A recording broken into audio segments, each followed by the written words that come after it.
ავარია აღმაშენებლის ხეივანში გარდაცვლილია 11 წლის ბავშვი, მისი დედა კი საავადმყოფოშია გადაყვანილი. თვითმკვლელობის განცხადებით დედაშვილი გაჩერებაზე იდგნენ, როდესაც ავტომობილი ჯერ განათების ბოძს, შემდეგ კი მათ დაეჯახა. შორენა ხვიჩია ჩაგვერთვება ახლა პირდაპირ ეთერში. შორენა გისმენთ. შემთხვევა აღმაშენებლის ხეივანში დილის საათებში მოხდა, დედაშვილი იდგა გაჩერებაზე, რა დროსაც შემხვედრი მიმართულებით მოძრავი ორი ავტომობილი შეეჯახა ერთმანეთს, ამოწყობიან თვითმკვლელები.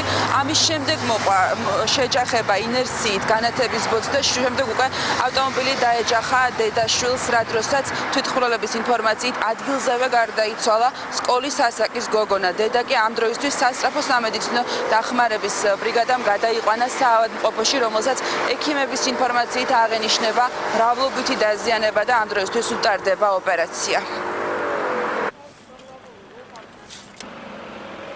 ერთმანეთს ჯერ იყო დატაკება და დატაკების მერე იყო გასრიალება რა მანქანის და აი გაჩერებაზე შევარდა. გაჩერებაზე იყვნენ სკოლაში მიდიოდნენ ჩანთა ხელ შეეკავა ბავშვს. ორი მანქანა იყო, ერთი დაარტყა მეორესმა და ის BMW შეეჯახა იმ სტოლბას. მოვიდა სასტრაფო ის მოვიდა ის პოლიცია ეხლაც აქ არის. ისინი კი წაიყვანეს ის ნარკოლოგიურ მძღოლები.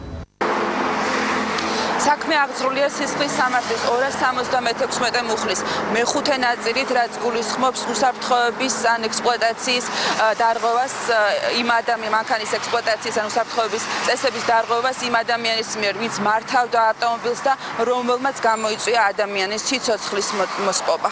მადლობა შორენა ხვიჩია იყო.